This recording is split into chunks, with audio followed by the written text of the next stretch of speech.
So I totally jinxed myself a couple weeks ago with a patient. I was like, I've never sprained my ankle to the point of injury. Fast forward to 6 days ago, last Sunday, I was fatigued, trying to keep up with people running down Falling Waters hiking trail, which is very rocky. Stopped paying attention, looked at a hiker on the way up, and rolled my ankle really fast, aggressively out to the outside. Felt something give, and I was like, oh no, I've never felt that before.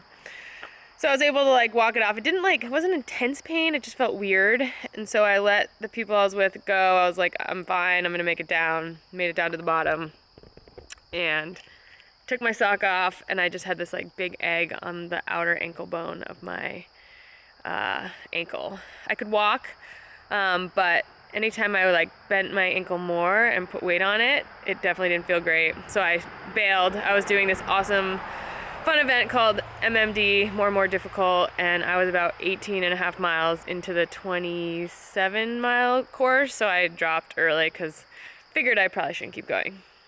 So right now I don't have can't show it to you right now, although I'm taking out these Hoka Tecton 3s first time today, so we'll see how that goes.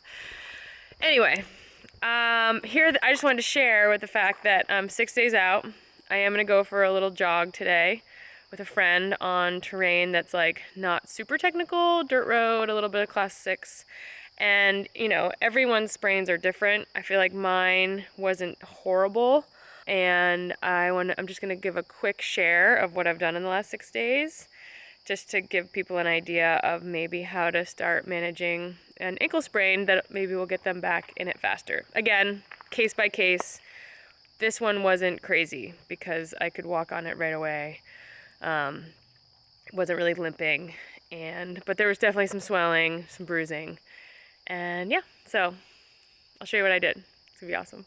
When I was waiting for the rest of the people to finish MMD, I put my foot in the river. It was nice and cold. Tried to pull a little inflammation out, took some Advil, and waited till I got home. Got home, I taped it up. So I did some KT tape with some lymphatic swelling drainage. I think I have one photo of that. I'm kicking myself that I didn't take a photo of what it looked like that first day, because it was funny. It looked literally like I had a golf ball sticking out of my leg. It was wasn't this diffuse swelling, it was this little ball. So put that on overnight the first night, woke up the next morning. The swelling was a little more diffuse. It was more across the front of my ankle, a little above my ankle. Again, didn't feel too bad, but at that point I couldn't see my tendons or much in my foot. And I was starting to get a little bruising down along the edge of my foot, which sometimes happens when the blood starts draining down from the injury.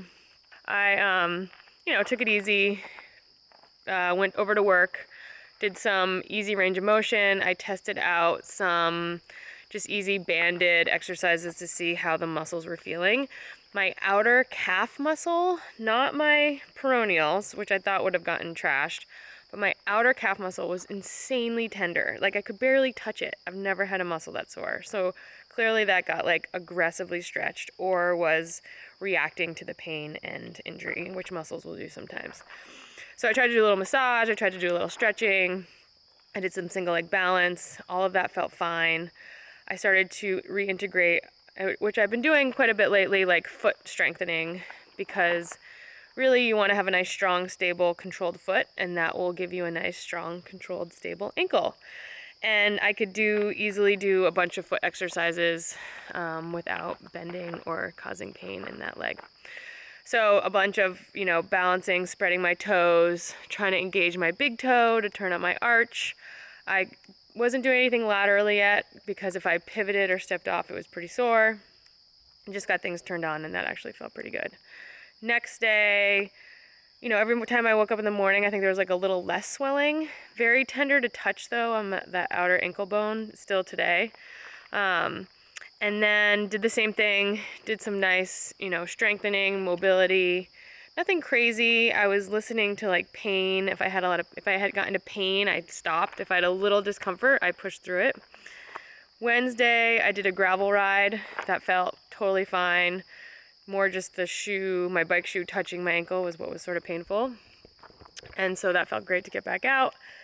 Thursday, I did do a short run. I ran about 5 miles on a relatively flat, not very technical trail near my house.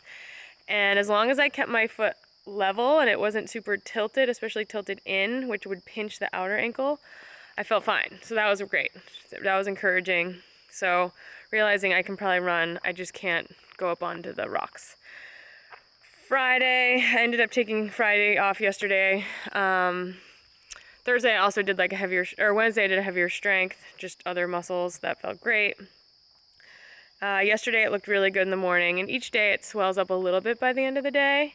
Did more of the same, more stability work, just turning all those muscles on, a little soft tissue. Now my calf I can touch, and I've just worked that out.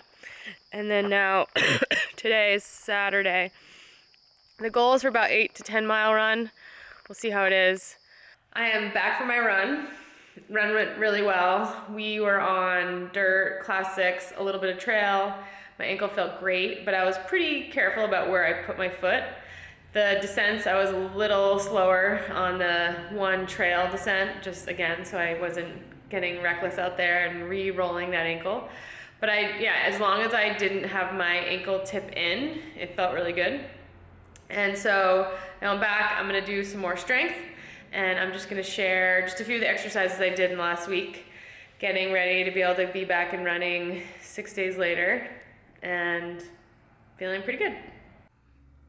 So I like to do resisted eversion. My swelling is primarily in here, and it's point tender on the ankle bone here on the malleolus. But right now, I can go further out than I did a few days ago without any symptoms.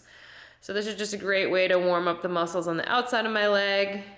At the beginning, this was a little more painful, and I definitely felt a little weaker. And I like to do these just to kind of warm up and turn on the muscles, but generally not enough load to match, what you need for running. I like to do a lot of toe spreading in the last couple of years. Really trying to get my big toe to go straight.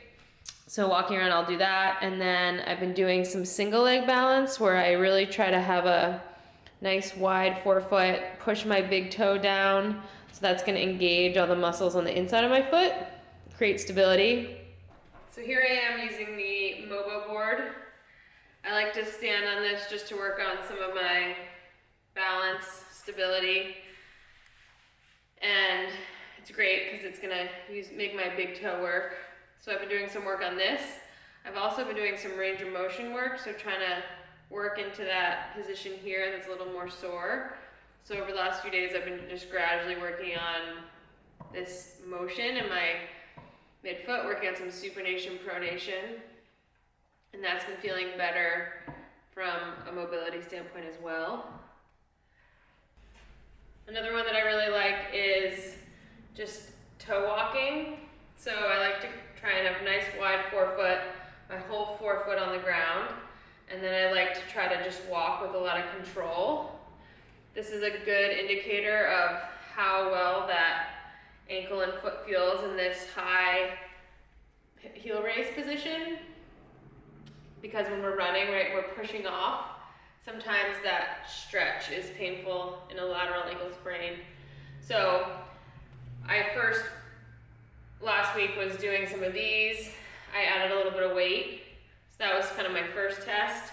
Second test was to see if I could start hopping. Hopping is essentially, kind of what we're doing with running, the high impact. So once I could do that, no problem, for 30 seconds, then I started testing the single leg hop, and that was okay. And then I started testing the single leg forward hop, and it was feeling pretty similar to this side. So generally, if you can hop on one leg, that's one of the tests I sometimes have people do, especially after ankle sprains, to see how well they're gonna do. Sometimes I'll add in some lateral hopping, maybe they have to hop over something, maybe they have to hop in a grid, but essentially running is that high impact, repetitive nature, so gonna see if we can hop. So over the past week, my goals have been to gradually increase the range of motion that isn't painful. I think we often are very quick to just not use it at all. One thing I noticed is I was pretty quick to walk in a, not in a normal way. Not because it hurt, because I thought it might hurt. And what's been interesting is I hear variations of that so many times from patients. So now I've gotten to kind of know what that was. And as soon as I was like, okay, I'm gonna land on my heel, I'm gonna roll over my foot, and I'm gonna push off my toes. That actually made it feel better than when I was doing some sort of kind of avoidance walk, which I can't even really describe. It just started happening. So that was a big one. And then turning on some of the bigger muscles that cross my ankle joint, soleus, gastroc, peroneals, post-tib, flexor, hallucis longus, so our big toe muscle. And then working on stability. And yeah, once that all felt pretty good, even though I still have some pretty, doesn't take much pressure to palpate around that ankle bone. It's pretty tender.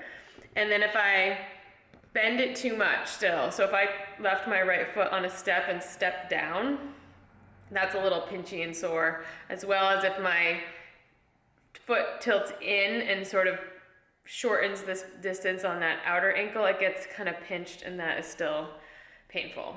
But again, this is not the recipe for everyone's sprained ankle. Mine was relatively minor, but there was swelling, there was pain, there was bruising. So, I think a lot of people, we tend to do not enough initially. So again, that is so hard to translate across any injury. But what I would suggest is if you can get in to see a provider or PT really quickly, I bet along your healing process, you'll get back to what you're doing faster, because you can actually do things early on, and that's gonna help just keep you more mobile, keep you stronger, and have less time of being immobilized. Because once you stop doing anything, you're gonna get weaker. And that is often what you then have to, catch back up on if you're not doing anything right off the bat. Granted, if you can't walk, if it's super painful, right, you're gonna have a different experience than I did. But yeah, if you sprain your ankle, feel free, reach out and see what you can do. So yeah, ankle sprains are super fun.